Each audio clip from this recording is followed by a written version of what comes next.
Wokasa ubewu wankasa nso a ubewu enti woka no awu preko sanse ensemfo ahi osanwum ne yadama ne ma akra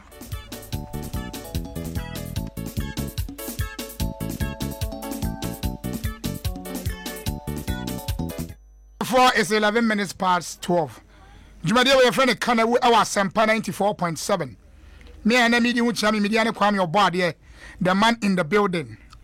And na topic ankasa nka me de ba no media hyem botom. Na me ko fa krom kakra. Ana manya topic fofo na me de bra mu. And light mienu ene ye ka ho asem wo krom ha. Street light and a traffic light. And krampe me nko Kumase. Me nko Kumase enkran kakra ya pe ana ye di sa enkomo no da bia me pa na me de Ghana to trouble chire ho no mudi matem me chemo se me ntimi fa Ghana entoto Ivory Coast ho ana me fa Ghana so entoto Guinea Bissau ho de chire se de watu na mo pa no ene eboa no enka me se traffic light e wo krom ha no efa anya adwuma and Kamia say, Accra, the city Accra, about half of the traffic lights don't work at all. Say, see, if we circle and obey. Okaba, and I'm there 2 minutes, and Kaminu Hakra. A year new a year, bay, Muhammad and a friend say, Muhammad Dubai obey. Traffic lights I told was saying, and yet Juma, Nanka, and yet Juma Crazy one, Canonco. Boo. Abuo ni komu bu ana san fom enti posanka ye dwuma kan ya no so a kan ya no hwe fom wo man be kra nie wo man be mu ne weyi enti sa dwuma no pa kwasi bibusaw enya obi adwuma sa aya wo check sa traffic light ye adwuma traffic light ebu a enya obi adwuma so o supervisor me ye ni ya na na bi person pizza say e bi na obi adwuma dia na ka me ama foto me ho so na me nam na me church na me ko report na say e obi adwuma na onya dia sa oni bolo dia ketua bo so me whoever is in charge of the traffic lights in Accra no any street lights no is he taking salary at the end of the month sa oni pa bo so me so dia ketua na be so me busa hwe N1 ye wo hoyi kania no say uduru flat top say for na asoka kra akaka moduru last papa so no ya kanyina eyetum na highway we isu aso na abobo ya akania nim enam eti e ba adwuma homachi ebu a uko speed ya so pia abobo ya ne so na fe hey hu ba bia wo mfa ankofo de cars bom da bia street light ne bo na den ana say ye hu say wu me question me say street lights na esi ho no ne body too much ana ne body see chamber street lights in Kenya na decision no ne body see chamber na be say me hu sa de mo kan say me say a chamber na 200 million ye di be see street lights ne body see no na a share bitimi tamo e bu 4 months 5 months na Kenya na yesesa no ada sa bob na bi di kromo a wa hu ye kra no so free Israel na Bob no Christa if Israel neba. You can't free Israel. Now what are you talking about? Huh? What man way to supervision your cry. Yeah, there could be another fair and you Dubai ye be another fake. Near boy some pra. Say class 1 for you near Janasa. Huh? You near Janasa. Say Cossack to see I make a say. Kosako se si ameka se pakosi wo de opo ho na faka traffic light ni na abubu. How old is Dubai? Muhammad how many years granny? How old is Muhammad Dubai? Muhammad Dubai no ye no edi how many years? Eniema wo nyina abubu agu fam. Traffic light ba ko pekro anya dwuma. Hwe wo say a very busy place. Neoplan station here meboa.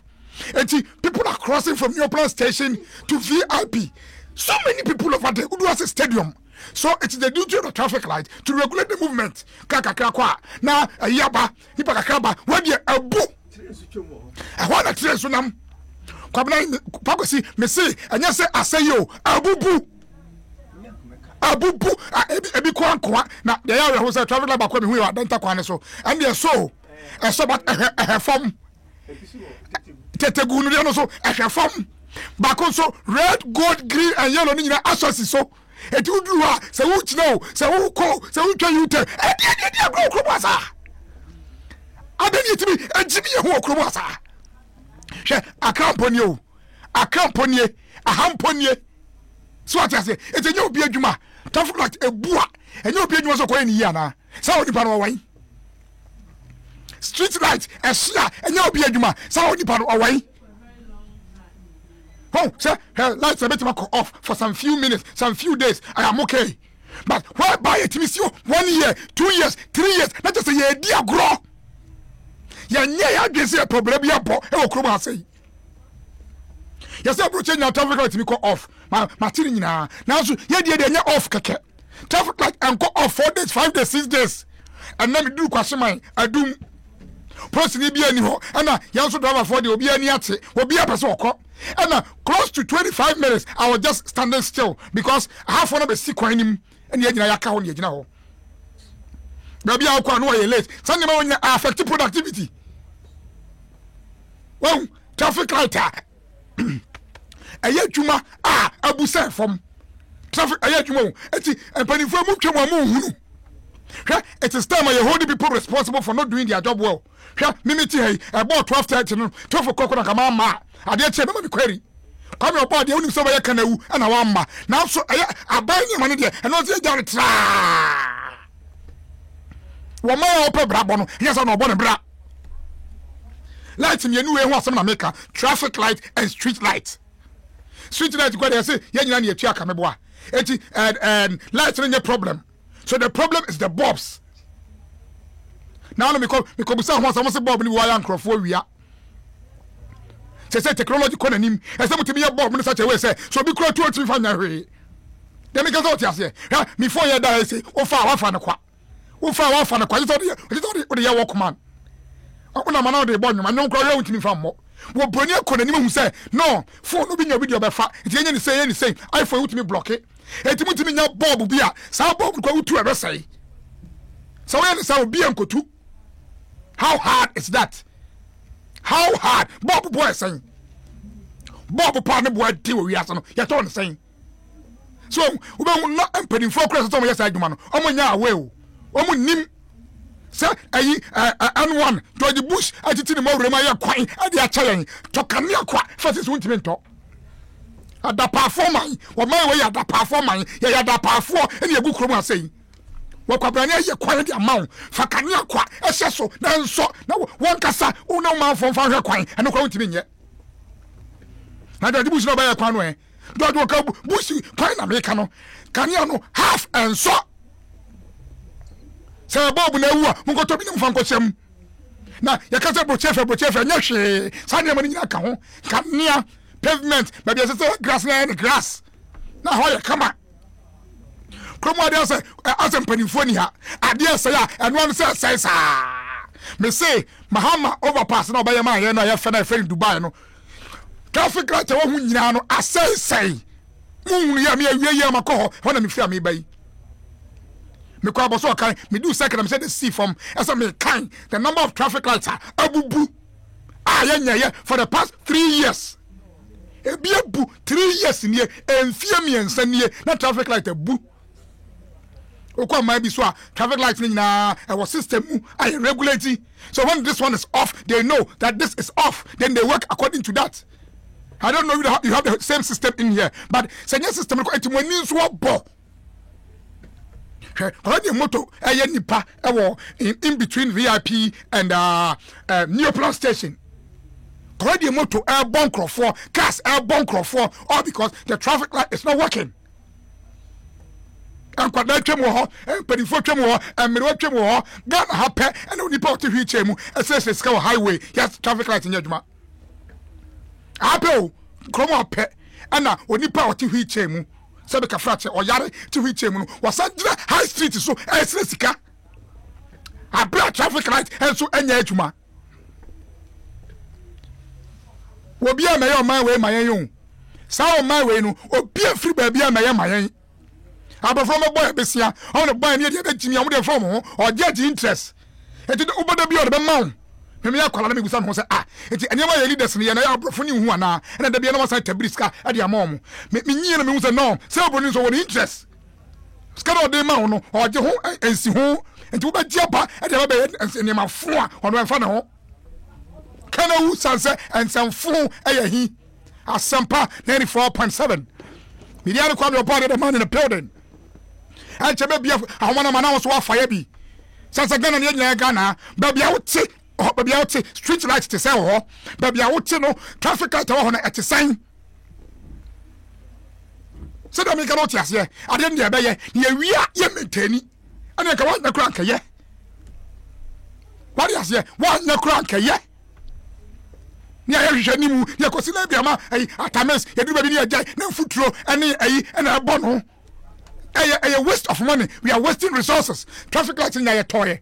The abu hono, Nina your toy. Ya boka etuamana, and the wires are far from aye, a booka ke. Or Quabrani, ever so more wedding. There'll be 3 years, it's your. And a nipa, and cast, air cook wine so. Where the people, lawlessness. Say, see how they cook. So what's me boa one kasa new plan no opposite no bridge kase gata kase no don na ne ho no traffic light o kan nyina ukona bia so a kase kwa me boa de simi hu so ukona so light bia so de enso re kwa nyame problem de abubu e bi da form e bi sensoro traffic light ba ko pe what aburi kwa so it has been doing 3 lights at a time for the past 2 years e ti bani fo mu twa ba ko ti wani wo pedua se ne adana ayo no mani apo ana when me yan some for to kromwa or mokana traffic no it's no problems when you I am not surprised adi ka ne ba na obi timoto so more than 9 we call the name wo no dey retwem ko eti traffic light that send kromu hunu wo hunu the car range over and was I tinted and what here today and one number wine and the driver didn't tibika who dey na twem eti problem o kra o hu problem no wo twem no ko I be kosia saying traffic light ba ko say na ese be ni yi a wo de mo ma sa estimate no say mo nyama ya ni ankasa face kan ko ya ni akwa akoye it's very dangerous hwa kwesta saka no ebo obi a ni bibi wa ban mu and say the pakase bi dia ye beti hu dede but there are a lot of people a cars airport mu cars air form na so I say so omu obi anti ye nte ho asem kwame kuma saka ha cars bunker for motor bunker for da it's a traffic light end document but say me obi ti say me kokwahwe aba me nya hwere dia abo me free ebi okwa driver kwa wanyina because I expect on them highway no oni pan cross no right after the railway was here there is a traffic light abu na me for say bia me mom tank akrombe ye it's been there for the past 2 years as say me say ho no sa na say ho be sin there send your lights na say ho no uko say see na so say ho a busy place like this place I'm talking about, in between VIP and the New Plan Station, right after the railway. Oh, can you pay across over? And you never be a pamabo, and you not a camera one chema. Now, will be a sim pine, moto, pine. The Babu no be you better say, not a plan, no, eh? There's some more on my phone, and yet I saw your focus to Quanqua. Protection, no. 03022165545 03022165546 Borum minim say the street light at area traffic light say okay o homa wa me yasonte enye okay so ma yasonte e me say ebi mo da okrom ha ebi mu ye dwuma no ebi mu so da agi akatua wonye hu mo so be so a no kwa kwaje akatua no wadi. Hello. Hello. Good afternoon, baby. Afternoon, from Ajana one, Mr. Quadina. Ajana Yanko. You, na bravo, na say, I didn't need Pani ya. And then I don't Sebi, Kabari, Anachobo, Anasika, Ewo, Ghana House Sebi, I dream boni, and away dream. Say, Obia, Bibia, Obi, Becase, Owen, a team, really, the enemy, yet, Major Manase. Say, and you only panoba in Chima. And the baby, it is sister, yes, super Obika Tram is Egypt for one kind of city to one to say the honey Kumasino, sweet like Daquan Swa, Copim Kumasi. But you know, Egypt, I, it's Ghana, your coy, say a movie, I coino, I am best, I country and penny for no, Unia. Oh, Egypt report will be the mamma. Was it like a whole city like Abia? It's near to win near the streets like Asanso. I can't come and say, Baku Cressy so. Baku, you want to crumple, the old chrome Nakasaso, Bassa. Hello. Yes. Papa ya the traffic light na na wote na asai meboa. Black army do kan dey no 100%. Black army ti be ka ko say black army. And no company for o ma wa say o kakra o mu fi. Dana for company for mutumi ya tin azumponi na sa o mutum. Black army yo second say o betumi fa nipa be 10. Tell them betumi mo ka match bia 2 million. Mo da mo nam na mo he no ma ko so anya no na wo de mo meka. Oh, say issue everybody know what I say. And it's all the 5 boat. Na mo head traffic light ni so. Say bia de be say bia mo kan me ho adwuma bla. Papa ya yes be fani pass say abafu fidie ho. I bet man network traffic lights no. I don't know what the mental sample kekempo. What the mental sample keke. So the say sample eno mutuma what the ka omunye say me kanumpo. What I say. The be kan da bay. Traffic light nek o sen komo yo no e kan se kra e wi aba nek sumba na ka so jan ani solar black army nyami shawati o so bi so bi bia kono bi bia solar what I say ne bia rad na go pon o my Ghana black army me ko bi nto aso o kona obi foforo so e fana asem emra hello good afternoon hi asem powder baby free na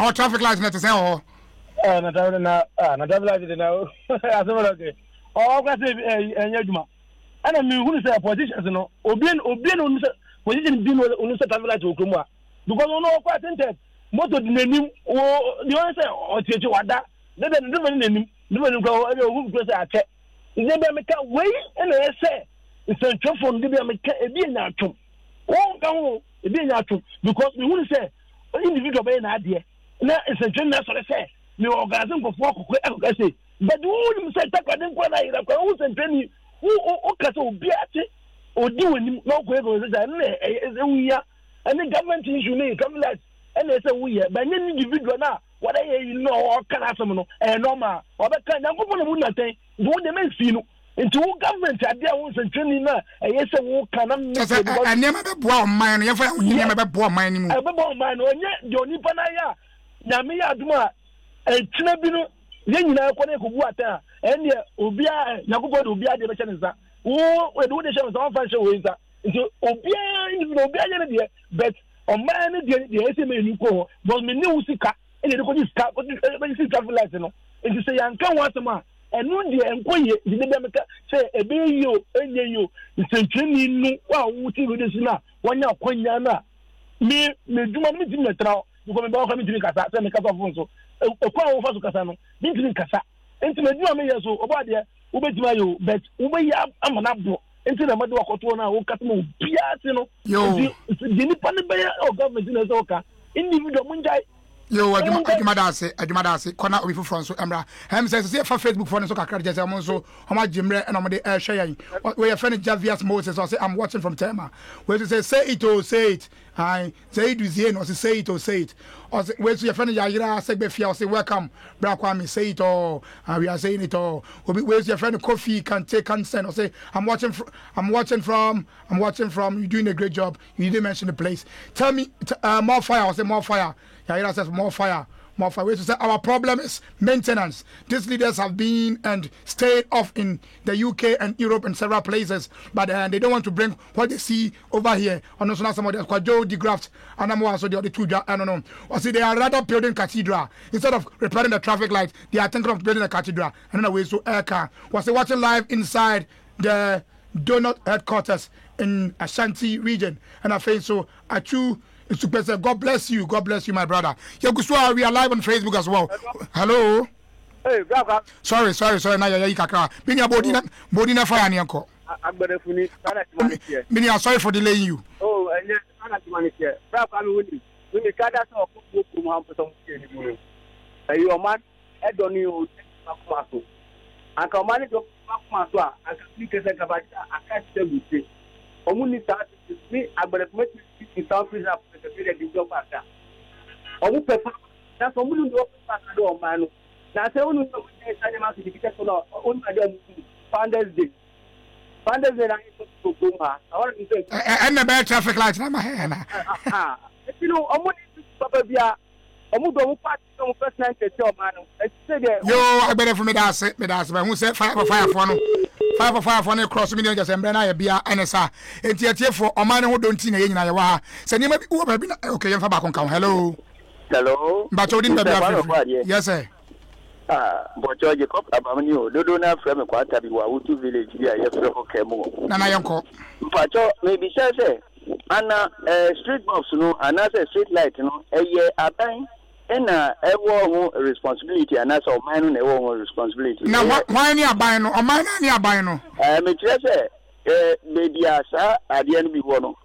sankrofo no ana say sakro no na omo wo ho responsibility ana say aban na ehwe sa we no street light ya was central government and ya wa aban so de no na kwa akosi assemblyman so tini nyina bom kasama mi kan mi kama mu nyina obi biara wo mpocho nyenti a me bi sasa ne say ni village na me kan eye awutu kemu ho no mu street box ni nyina ko off ya ni obi ma na nhwe by yasame man so me bona baso honorable Yaovi Francis on so oya de by eba no sa no ye di tunenim nti yankasa ye nipa bi wo awutu kemu wo ha no mo ye fra no piti aka Nicholas Otu onu na oyi ni boton sika na auditor say we street box ni baby asese no onu nso on be ni nti nyaka na da bia shi obetimi ato Pato on to na so ntina yo enti wakan de na mayi mo ampino aba